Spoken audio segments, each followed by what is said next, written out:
Orillas del río Guadalquivir, un escenario único para producirse una de las hazañas universales más importantes de nuestra historia. La vuelta al mundo de Magallanes desde Andalucía. La vamos a contar en voz de diferentes protagonistas y arrojar luz desde esos primeros días hasta lo que ocurre, con la importancia que tiene el río Guadalquivir en nuestros días.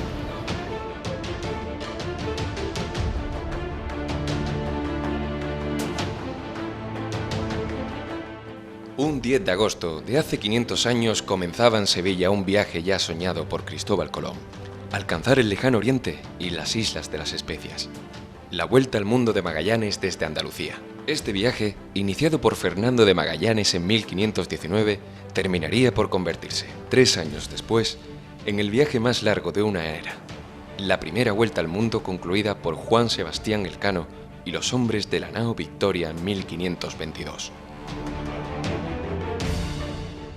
Bueno, la Confederación Hidrográfica del Guadalquivir y la Zona Franca de Sevilla venimos colaborando codo con la comisión del quinto centenario de la primera vuelta al mundo, una comisión de carácter nacional que en Sevilla pues están desarrollando una serie de actividades vinculadas a exposiciones como la del Archivo de Indias que inauguraron los Reyes, con homenajes como los que se hicieron el día 10 de agosto, con un centro de interpretación, con conferencias en la universidad, con actos en el Alcázar. Pero nosotros, la Confederación Hidrográfica de Guadalquivir y la Zona Franca de Sevilla, con la colaboración de la Fundación Unicaja, nos estamos fundamentalmente dedicando no solo a coordinar todas esas actividades, sino estamos empeñados en acercar el acontecimiento al gran público. Es muy importante lo que se está haciendo desde el punto de vista cultural, histórico, monumental, de estudios, de investigación, pero nosotros queremos no que la gente venga a ver las actividades que se han organizado, que son muchas, van a ser más de 200, sino que digamos que el quinto centenario va hacia la gente. Por eso nuestro trabajo, está subrayando sobre todo la presencia de actividades en los lugares, en los espacios públicos donde hay mucha gente.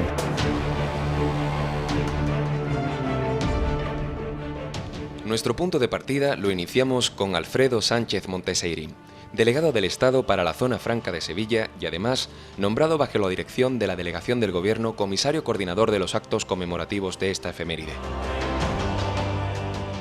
Pero que con esto lo que hacemos es, de manera didáctica, de manera divulgativa, pues que la gente lo conozca mejor, conozca lo que fue aquella hazaña, aquella primera vuelta al mundo, aquel precedente desde el punto de vista comercial, desde el punto de vista industrial, con el protagonismo del río, pero también como un antecedente en lo que hemos dado en llamar la primera globalización. La redondez de la tierra significa también no solo que se puede ir por un lado y llegar al otro, al mismo punto de partida, sino que además todos los pueblos pueden estar intercomunicados y formamos parte de un mismo planeta y por tanto con las posibilidades que eso ofrece en la relación entre las distintas etnias, culturas, nacionalidades, continentes y espacios. Ese es el mensaje que queremos dar con esta conmemoración.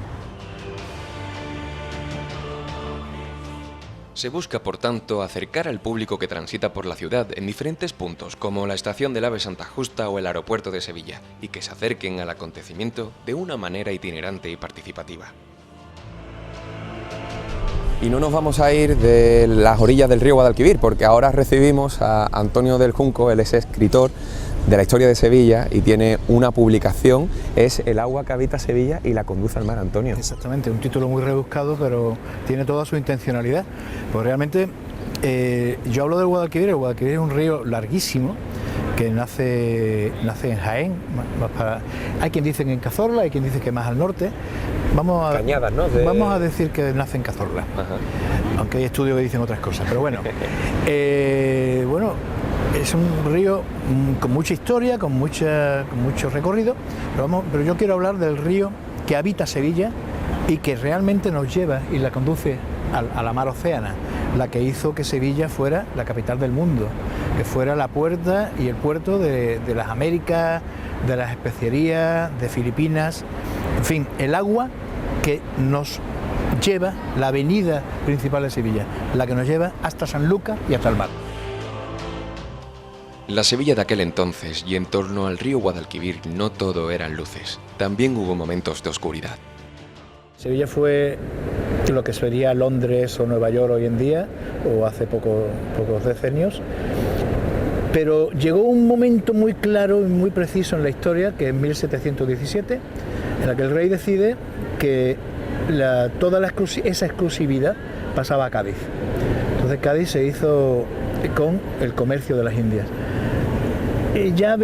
Sevilla ya venía corrompiéndose poco a poco, ya las sucesivas riadas, las sucesivas epidemias de peste, la inevitable corrupción que conlleva tanta riqueza. Sevilla ya estaba decadente, ya estaba muy decadente, y ese fue el golpe mortal, el golpe de gracia. Hay que acudir a la historia para conocer esos detalles, al igual que tener en cuenta una publicación que, bueno, ha sido mucho el trabajo el que ha desempeñado Antonio. Creo que hacer un libro es una cosa muy enriquecedora y muy gratificante. A mí me ha obligado a buscar muchos libros, a comprarlos, a leérmelos, a estudiarlos, a hacer extractos, a buscar en mercados, incluso en Londres, en Nueva York, he tenido que buscar láminas antiguas, mapas antiguos, he tenido que trabajar muchísimo, pero a mí eso me gusta una barbaridad. He aprendido lo que todos creemos que sabemos casi todo del río, no sabemos nada, no te puedes ni imaginar las cosas que he descubierto. Y el libro es muy bonito. Un entusiasmo, el de Antonio, que también tuvo Magallanes en su día para poder empezar esa gesta de la que estamos hablando en el programa de hoy. Magallanes tuvo mala suerte en Portugal. Él evidentemente es portugués, aunque renunció a esa nacionalidad, y él ya en Portugal tenía muchísima base científica, estudió muchísimo las cartas de navegación, tenía muchísimos conocimientos. Pero allí no le hicieron mucho caso. El rey de Portugal lo ninguneó y él decidió venirse a la capital del mundo en ese momento, que era Sevilla.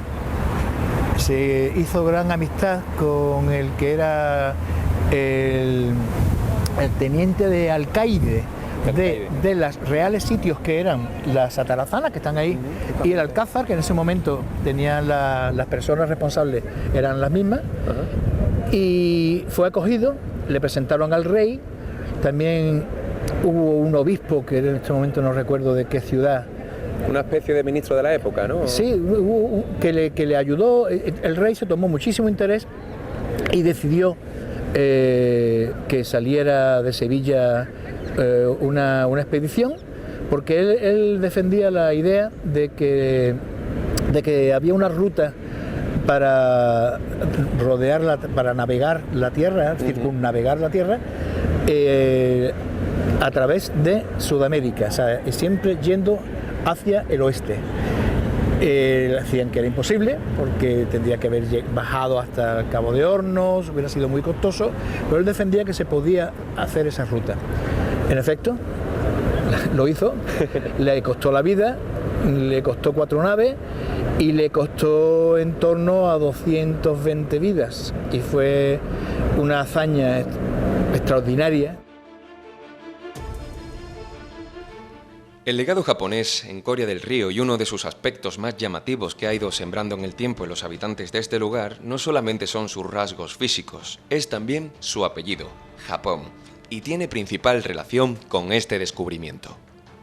Y cuando los japoneses vieron que existía el imperio y tomaron conciencia del imperio español, decidieron mandar una embajada se me olvida siempre el nombre, mira, tú seguro que te acuerdas, el nombre del japonés que viene. Bueno, es el samurái Hasekura Tsunenaka. Exacto, muy bien, te has visto muy bien. Y venían a presentar credenciales al rey de España, pero pararon primero en Coria y les encantó y se quedaron en Coria mucho tiempo preparándose, sintiéndose, gustándose, se quedaron en Coria. Se quedaron en Coria, al punto de que hoy en día convive una familia, bueno, una familia, han sido muchísimos, pero Sí, es tradicional muchos encontrar el descendientes. apellido Japón, ¿no? Y es una curiosidad que se da en este caso, Antonio, por una apertura, como estamos hablando, ¿no? De un continente, y no solamente de ese continente, sino de una apertura intercontinental. Exactamente, sí. Bueno, estos señores prepararon las credenciales, se asearon, prepararon los regalos, vinieron a Sevilla, no lo recibían, tardaron en recibirlo. El caso es que cuando por fin volvieron, se quedaron muchos en Coria. Todo ese universo americano y marítimo de transacciones militares, comerciales, artísticas, civiles o religiosas con artesanos, orfebres, pintores, imagineros, sastres, joyeros y los escultores que no paraban de trabajar y de recibir encargos, derivan en una época de esplendor y de abundancia. Tanto el oficio que había dentro de esos muelles, muchísima actividad económica, y el papel, como destacaba, fundamental el del río Guadalquivir en Sevilla. Es curioso, pero ¿por qué salió Magallanes de la orilla opuesta a donde estaba toda la parte administrativa? Que sería... Claro, esta orilla donde estamos, orilla, la orilla de Sevilla, no la orilla de Triana. Ajá. La orilla de Sevilla es donde estaba la Tarazana, la aduana, estaba el centro administrativo que era el Alcázar. ¿Por qué salieron de allí? Porque era el único muelle que no era una playa de arena. Los muelles de Sevilla eran siempre, por esto se llama esto el Arenal, porque este es el origen del puerto de Sevilla. Esto era una playa. A Magallanes para preparar la expedición, que eran 5 buques grandes, eran 200 y pico personas que tienen que embarcar. Más de 75.000 kilómetros, ¿no? Sí, tuvieron que hacer, sí, fue tremendo. Además, ahí tengo que reseñar que aunque la milla cero es el muelle de mulas, que ahora explicaré por qué se llama así, hay que dar un aplauso al apoyo y al coprotagonismo que tiene Sanlúcar de Barrameda. Sanlúcar de Barrameda, aunque salió de aquí y volvió aquí, porque el Cano cuando volvió, dijeron, ¿ya ha llegado usted? Dice, no he llegado, me tenéis que ayudar a remolcarme, por favor lo pido, a Sevilla, que es allí donde tengo que llegar. Exacto. Pero bueno, Sanlúcar fue extraordinario cómo se comportaron cuando volvieron, cómo los cuidaron, los alimentaron y los ayudaron, los remolcaron hasta Sevilla, como en la ida salieron de aquí el día 10 de agosto, pero estuvieron casi un mes, 20 y tantos días en Sanlúcar terminando de vituallarse, y Sanlúcar se comportó fantásticamente. Yo creo que aunque el protagonismo más importante es de Sevilla, porque es de donde salieron y donde volvieron, y donde se pertrechó todo, donde se organizó la expedición, donde se pagó, donde se contrató a todo el mundo. Hay que aplaudir a Sanlúcar porque una alianza, se ¿no? comportaron fuerzas, ¿no? como auténticos millaceros. O sea, ellos dicen que son los millaceros y yo se lo aplaudo, porque bueno, tienen todo el mérito, Claro que sí, todo claro el que mérito. sí. Y salieron de allí y allí volvieron. Allí volvió Juan Sebastián Elcano, de marinero de Guetaria, vasco, La última de la nao, ¿no? con la única nao, la única que sobrevivió. La Victoria. Volvieron 19 personas a harapientas, que además, como ya te digo, que se comportó tan bien Sanlúcar en esa vuelta, en que recibieron a los marineros, los asearon, los curaron, los alimentaron, y querían ya que se quedaran allí, y ya te digo que Juan Sebastián Elcano dijo, no señores, hay que volver donde salimos.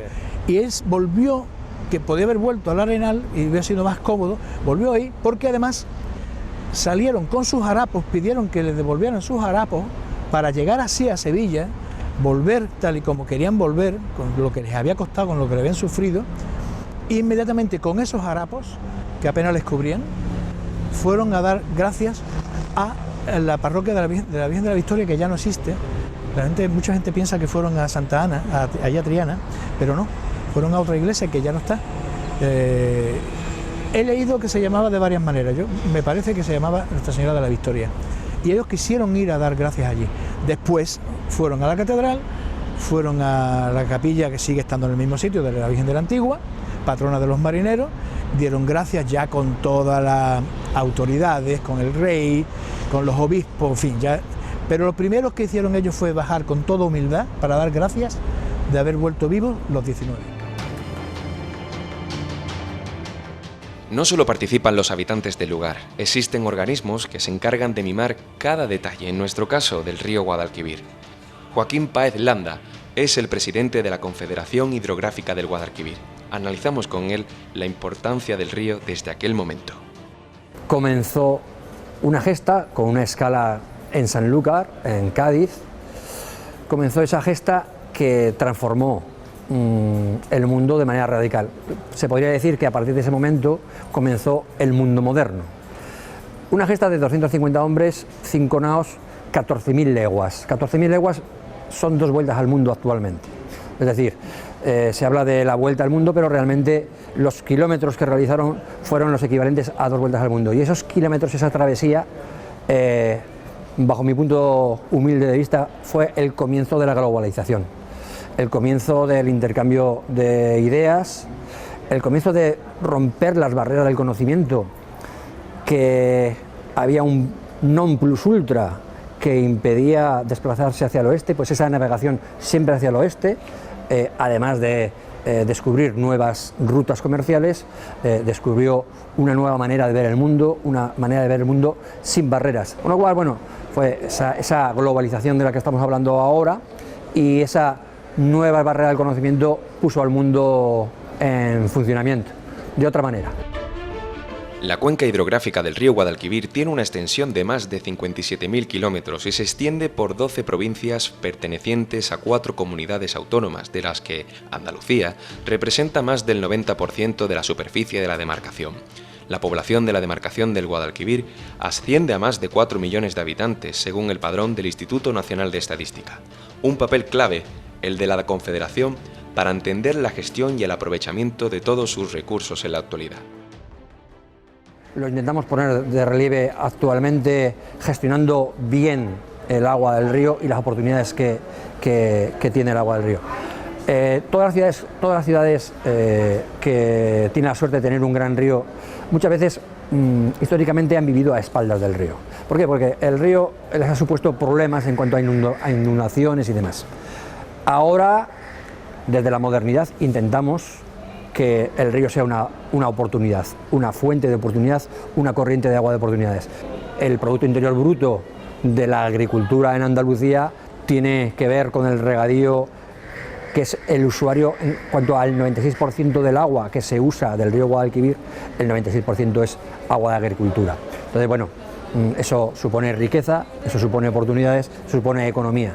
Pero además nosotros queremos, desde la Confederación, que ese río no solo sea aprovechable para los regadíos y para la agricultura, sino para transmitir conocimientos. Creemos que el río es fuente inagotable de cultura y que la cultura también es una industria que hay que aprovechar. Y ahora nos vamos hasta el Archivo de Indias. Allí está teniendo lugar la exposición titulada El viaje más largo, la primera vuelta al mundo, organizada por Acción Cultural Española y el Ministerio de Cultura para manifestar la gesta de la primera circunnavegación de la Tierra. 3 son los comisarios: Antonio Fernández, Braulio Vázquez y Guillermo Morán. Con este último nos adentramos en este magnífico trabajo. Aquí el objetivo fundamental era dar a conocer la epopeya, la gesta del viaje de la primera vuelta al mundo, que, como ya es de sobra sabido, inicia Fernando de Magallanes y culmina Juan Sebastián Elcano.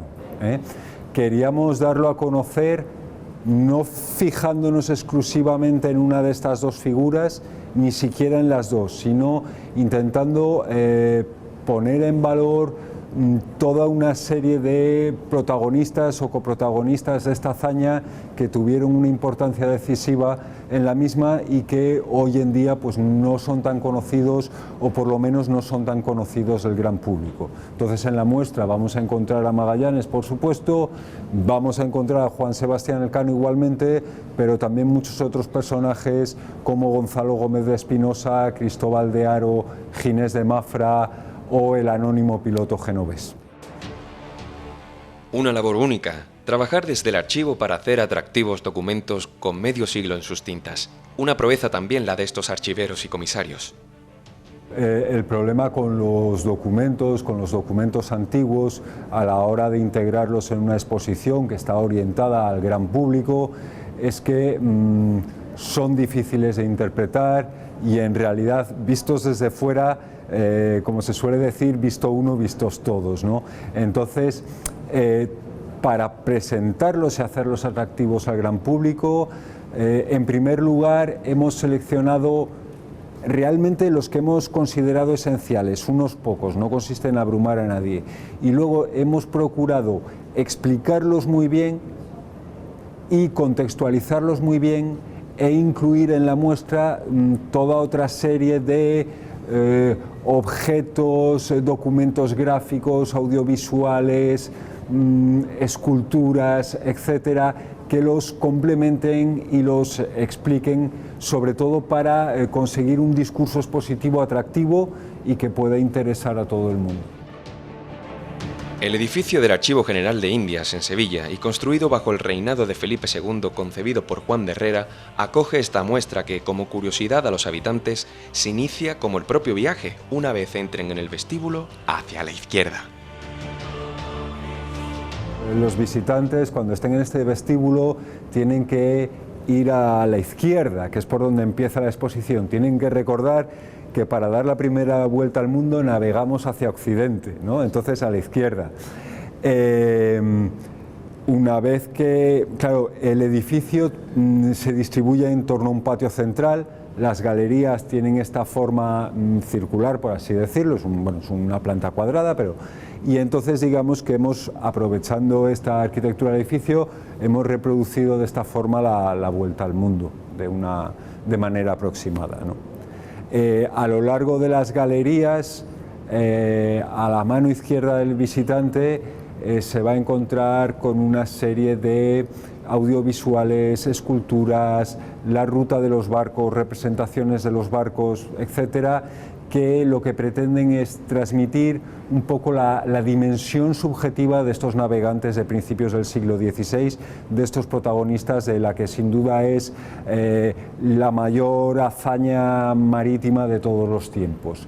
A la derecha lo que van a encontrar son documentos y objetos de museo que van a explicar los hechos históricos, es decir, la peripecia, la narración, el hilo discursivo de este viaje de la primera circunnavegación. Un programa, La Vuelta al Mundo de Magallanes desde Andalucía, en el que hemos procurado girar en torno a la primera vuelta al mundo y la importancia del viaje para la evolución del hombre. Y lo que quedará, pues la cultura del trabajo en común entre las distintas instituciones, entre las distintas ciudades, entre los diferentes colectivos, y esa mirada universal, esa mirada global, esa mirada al mundo como una casa que es de todos.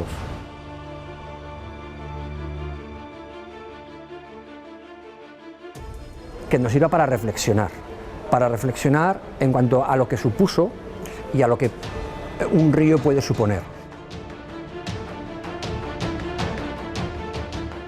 Es una historia que es muy representativa del momento en que se desarrolla y sobre todo que tiene unas consecuencias a corto, medio y largo plazo muy trascendentes para la humanidad en general. Es decir, por primera vez el ser humano tiene conciencia plena de la imagen y del tamaño del mundo en el que vive.